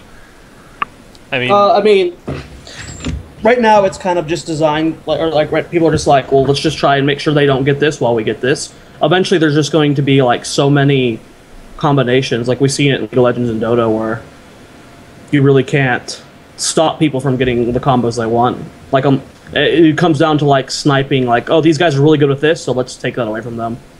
Ban Anivia. Ban Anivia. Yeah. No Anivia on Froggen. Yeah, I mean, that's always going to be the case. It's always going to be about researching the enemy team and banning what they're known for. I mean, we want to keep LZ Gamer off of Tyrael at all costs. We want to keep Glaurung off of Stitches. Those kind of things. Keep Tim off Illidan, because we're afraid of that. But even then, like, it also becomes this thing, like, these guys are really good with those heroes, but at the same time, we also don't want to let them get this composition that if they're first pick and they go for that first ban, and we go for this ban just to try and, like, so we can create many options for ourselves, like, kind of like that little chess game where it's not only just that person's really good, I don't want to play against it. It's like, I'm going to try and force them into this composition because we have this hidden strategy that counters that composition that nobody knows about yet. So that's the beauty of the whole depth and strategy that comes into the draft phase. And I'm very happy that Heroes got a draft. I mean, or it's coming. We know it's coming. Hopefully. No, it says when you in the game. It actually says. Well, we don't know how the draft is actually going to right. We don't know how it's going to function. But we do know that there's going to be a draft mode. True. Very true. That's a good point. As I make a mustache for myself. So yes, draft mode. I'm pretty excited, and yeah, it's going to be good. But I agree that as the game gets more and more heroes, they're going to have to make adjustments to whatever the draft system is. The chances are that the draft system will need to evolve as the game evolves, because I believe Dota has multiple draft systems available within the game. I think they have Captain's Draft and just a regular draft. I think they have a few different kinds. And I think Heroes will, the game has, 30 heroes now? By the time it has 70 heroes, it's a different game. It's a completely different game at that point. Now it's going to take a long time before we get there, but I definitely think that the draft system and the whole the number of bans and all that will have to change. Okay. All right. Well done, guys. I approve. Questions. Disengage. Well, you know what? Honestly, that's pretty much covers what we want to talk about today, and we are down to our viewer questions, which are on Reddit, and you can go to Twitter or we didn't talk about Azmo, Dan. We did briefly in the talk. Yeah, we kind of talked about him. We don't really have a ton of information on him yet. Like, we saw like some footage and whatnot, but I want to wait until we actually see what Blizzard releases for Azmodan and Anub. I mean, like, we still don't have like full move sets yet for them, right? And they could have changed from that last patch. We'll talk about them in depth in the coming weeks because. But I think he looks cool. He does, and I will say that out of all of the 3 heroes that we got out of PAX Prime, he's by far. I'm gonna make the claim that I'm going to attempt to be the first level 10 Azmodan on the servers. So. This guy. I'm going for it. I'm so yeah, you don't even have a level 10. You don't know what it takes. The call-outs. We have a Reddit thread up. You can leave us questions on the Reddit thread for Town Hall, or you can go to Twitter. It's at Town Hall Heroes on Twitter. It's in the top right corner of the screen if you want to send us a tweet with a question. But Kev, have you selected any questions for this segment today? I actually totally blanked on doing that, but social media master. Shut up, all right? Just a reminder.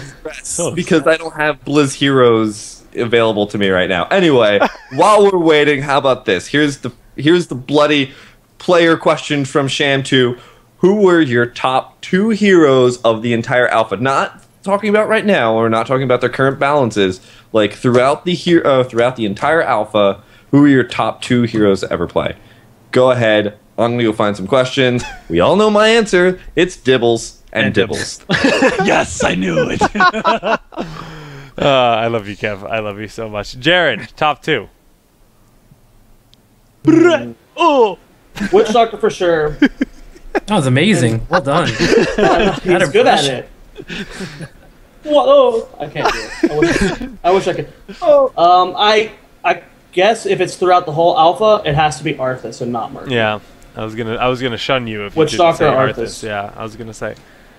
All right, Coobs.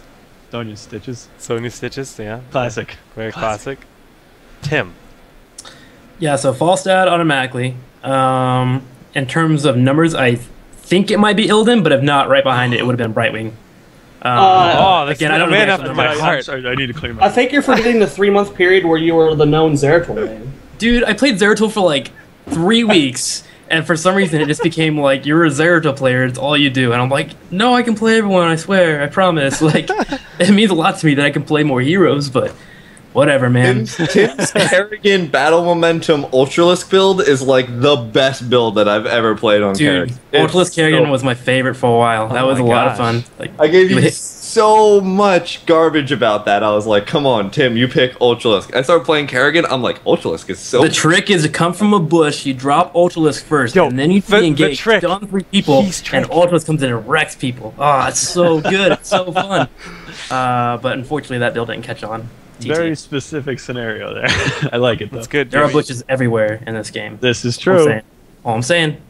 That's very true. That's very true. Well, for me, it's very easy. It's just Brightwing, Rehgar. I do enjoy the 2 of them very, very much. But Dibbles, Kev, you have to pick a second one. I'm making you.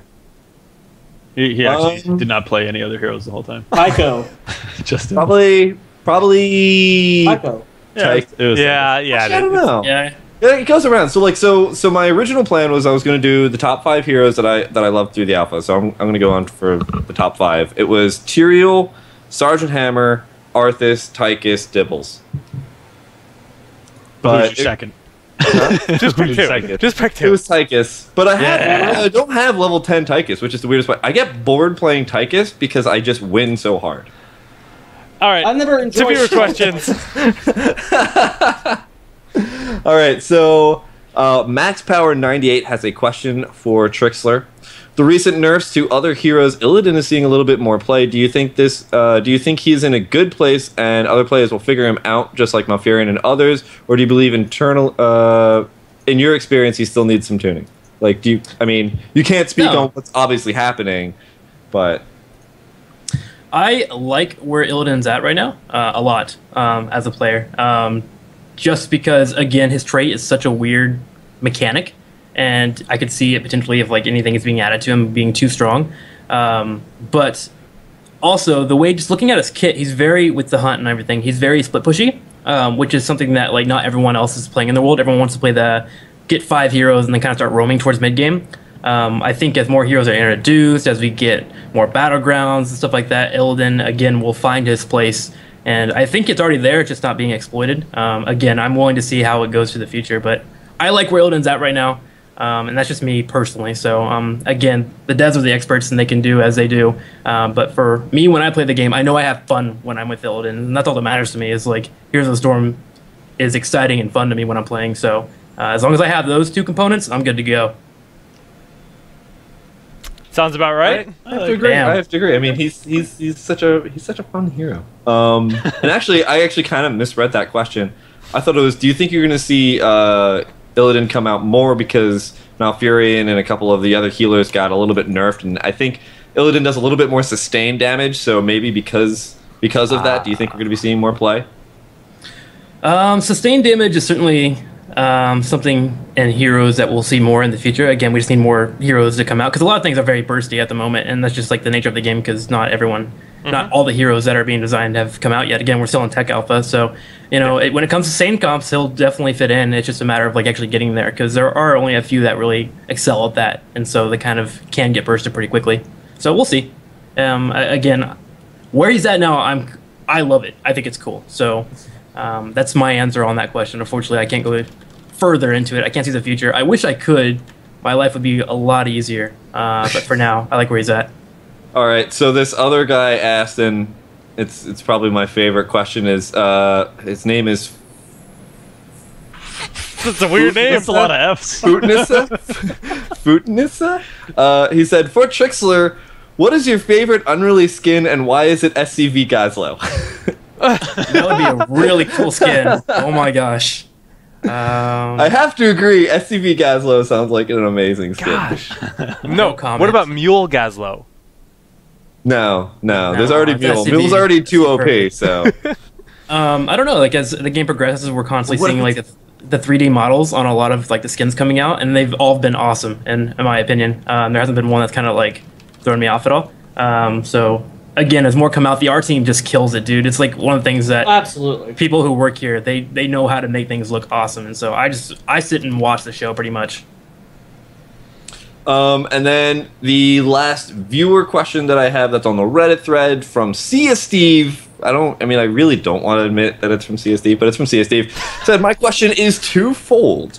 Who is the better Illidan, LZ Gamer or yourself? Ooh. And who thinks Illidan is more OP, LZ Gamer or yourself? Oh. That's tough. Trikslyr. So here's the question.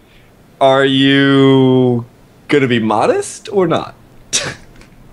So Look at how red he got. I'm sorry. You are redder than the Diablo shirt you're wearing. I think if LZ Gamer and I had an Illidan off 1v1, it would be 1v1 mid. Don't say that you kill each other bro. at the same time. I will be so unhappy. a perfect trade. Dragon Ball Z No! style. Both with Mark of Death at the last second onto each other, doing the final blow and becoming equals. I'm so And then we would hug. unhappy now. It'd be great. And then you do the fusion dance and you become Metamorphosis Illidan. Boom. Got it. Perfect. Metamorphosis Perfect. Illidan with the hunt. That is something to point out, though. LZ Oh my plays gosh. more of a Metamorphosis type of style, and I play the Hunt. So you can't compare the two. They're completely different. Like Yeah. they would never run into each other. It's not possible. It's two Yeah, parallel. they would never run into each other. Nah. Two Illidans in the same game? What are the Never. odds? Never.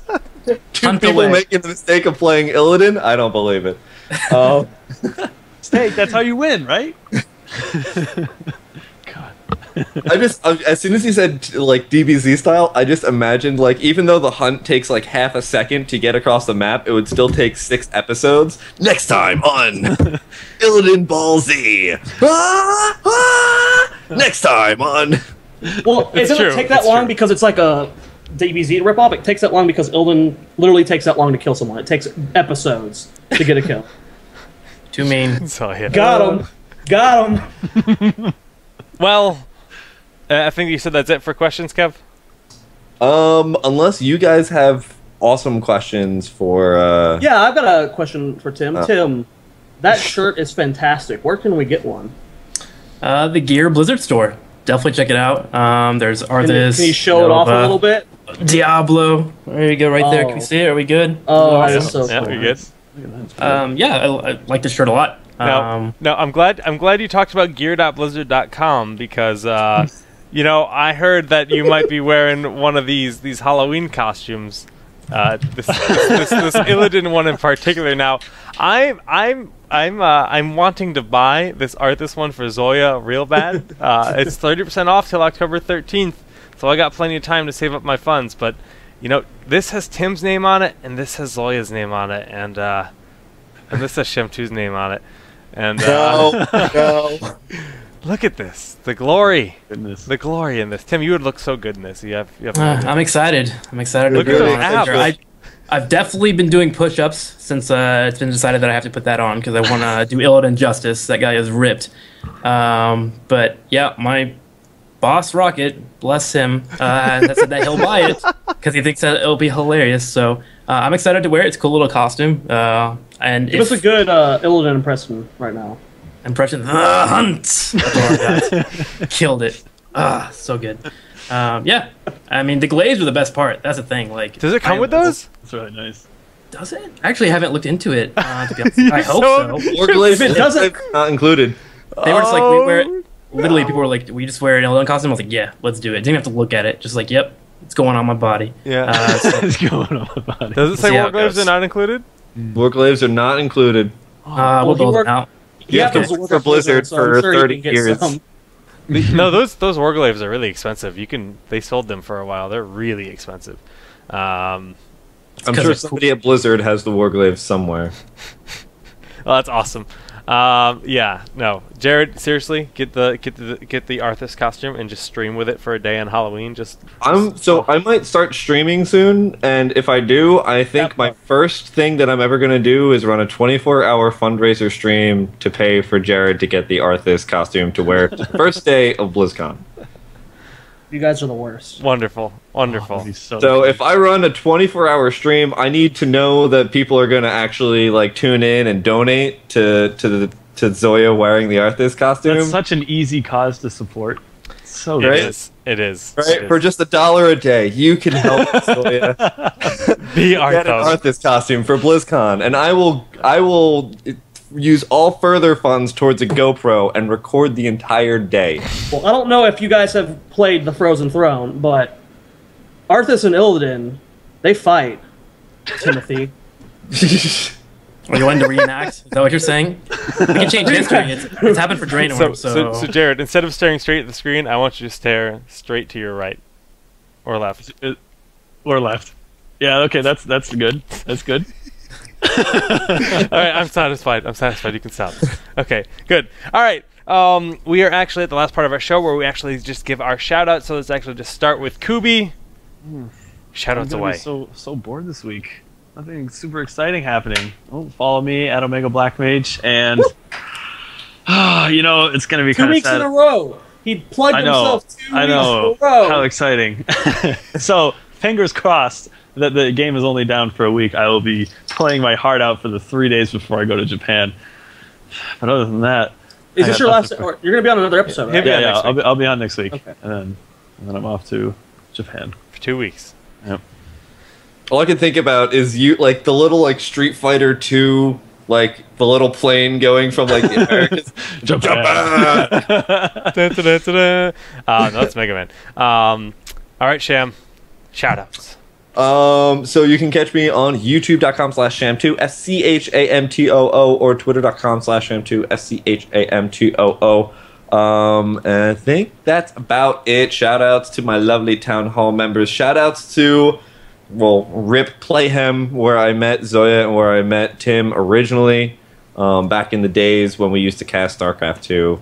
Good times. Back when we were young. Back when we were young and full of life and vigor and hope and dreams that, you know, I was going to become like something big in StarCraft 2. Never happened. It's okay. Just go somewhere else. Soloff. Well, I mean, big shout out to both Tim and Blizzard. We've been trying to get Trikslyr on for a long time, and finally happened. And hopefully get other CMs on as well, because they're all really great. The involvement that you guys have in the community is really cool, and thank you for coming on our show. Yes. It means a lot to us. Oh, thanks for having me, man. Super kind of you. It's a nice room Of you got course. there.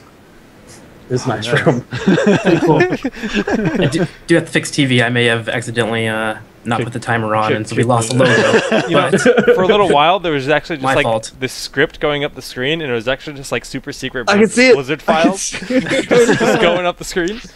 But you know, Tim, again, like it's been a pleasure having you on the show. So actually, just do your shout outs, man. Well, can I finish my shout-outs, Jake? I thought you were No. God, Come on, bro. worst host You can NA. You can follow me at IVD Zoya. You can follow the stream here. King of the Nexus will hopefully be returning as soon as possible. It's a Yep. show that Kevin and I put on. Follow IVD Gaming.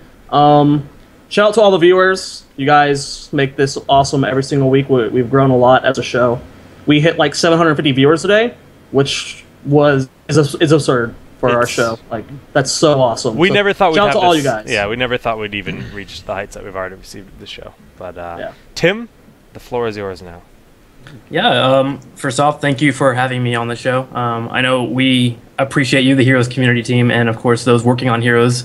Just the feedback and the community that's going up around just Attack Alpha. You know, this game is certainly still in a new format and still developing as we keep moving forward, but you guys make it worth it. Like, I know it's insane, like when we go to a PAX convention or if we get the opportunity to come onto a podcast or anything, and seeing everyone so happy and excited and really looking forward to the game coming out. So again, we'll continue to do what we can to help you guys out whenever it's possible. To thank you guys for all your hard work and whatnot. So again, thank you for coming or letting me come on. And if you would like to follow anything else about Liz Heroes, in case you were new to the stream or anything, hit us up at heroesofstorm.com or of course twitter.com/BlizzHeroes. So that's my spiel. Thanks again.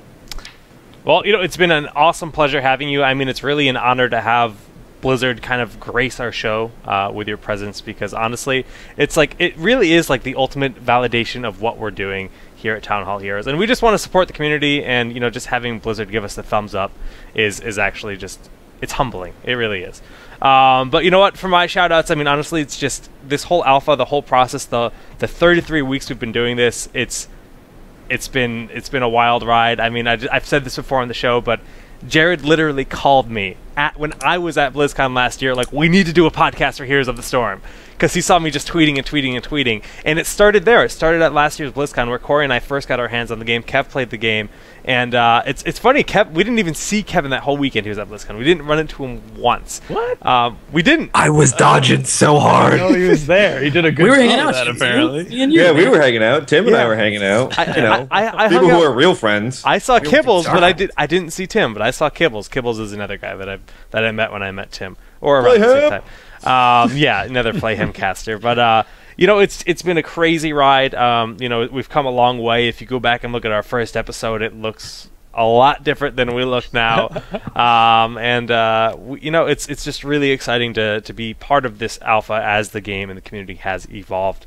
So we're going to continue going with it. We're going to keep riding. I think everybody's really excited for the upcoming return of the alpha. I'm actually going to be doing a 24-hour stream as soon as the servers come back up. I'm going to be grinding to try to be the first level 10 Azmodan. And so yeah, you can follow me, twitch.tv/solidjakegg. That's also my YouTube and my Twitter. My VODs, all the shows I do will be done there. Shoutouts to Coobie for letting me move into his home, set up this whole new production area so that we can start doing at least. We're going to do a monthly tournament with a relatively high level production. Sia Steve is going to be driving it's well, I mean, It's going to be awesome. It's going to be awesome. Sia Steve's going to be coming over, and we're going to be doing a full production here where me, Black Mage, and Sia Steve are all casting in the same house, producing the event live. We're going to do remote casting as well with it. But I mean, I just invested in a ton of gear, and it's all set up, and everything's functioning perfectly. So it's super, super exciting because we're taking Heroes pretty seriously here. I mean, we all just we can't stop talking about the game.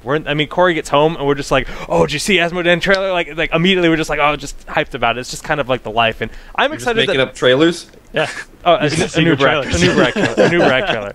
So So yeah, again, just thank you to the community. Thank you to all the viewers that are here every week. I mean, so many names in chat I see each and every week here on our podcast, and it's awesome. And we got the same thing for the YouTube watchers. You know, you guys are commenting every week. Just, you know, it's great to see people that are just consistently watching and being involved in the community. So again, thank you, Blizzard. Thank you, community, and thank you, my wonderful co-host. I know that was long-winded, but you know what, Jake, I don't know if you saw in chat, but you know, I want to make sure that you hear my comments, so I'm not talking about you in chat behind your back.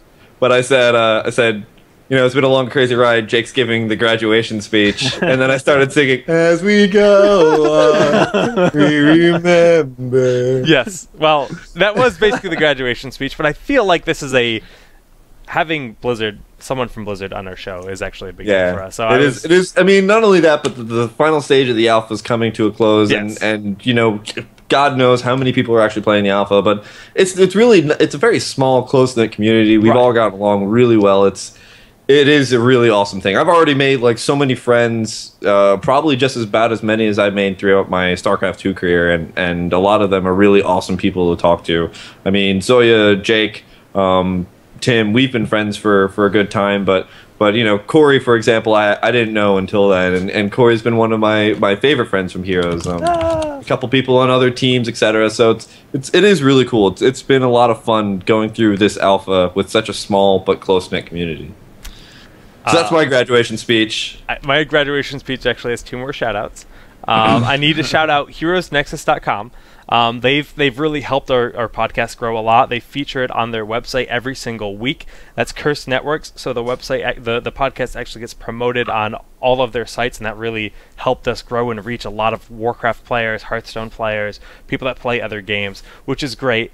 And a shout out to MLG Rab. He's the guy that did all the design here on the show. He made this really cool background that we have, the new logo that we have, and this whole production. He did that for us, and so you know, really, a lot of people have helped us just kind of grow and become what we are now. But you know what? I think that does it for. I'll stop doing my graduation speak. I think that does it for Town Hall episode number 33. We will. I was thinking about if there's no news during the servers down, we might just do a play session next Tuesday. I'm going to say it right here on the air. We might just do a short town hall that segues into a town hall play session next Tuesday. But we'll take some viewers on. Yeah, we can do that too. But we're gonna play that by ear because for all if you haven't caught on yet, we are all going to BlizzCon. Oh, so gosh, yes, yes, that too. All 4 of us have booked flights to BlizzCon. Tim, are you going? It's possible. It's possible. I am nearby, so maybe I'll stop by. You know, do something. We'll see. And see, Steve sent out a tweet today. If you're going to be at BlizzCon, him and I are going to be walking around with a camera and a microphone, interviewing people for our show Clairvoyance. So we're going to be doing interviews with players, personalities, anyone that's involved with the Heroes of the Storm community, trying to get people just to, just sit down for 5-10 minutes of their time to interview them about the game.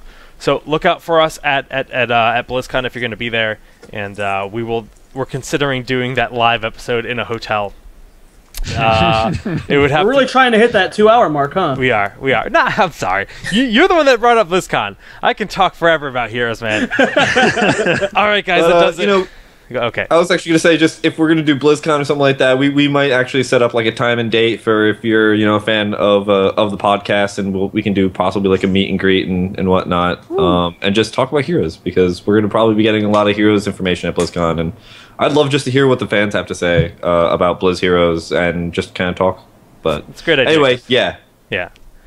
All right. We'll talk about that later. Yeah. Well, again, thank you very much for watching, and that does it for Town Hall episode number 23. We'll see you next 23. 30. Second time. Jake, go to bed. The hunt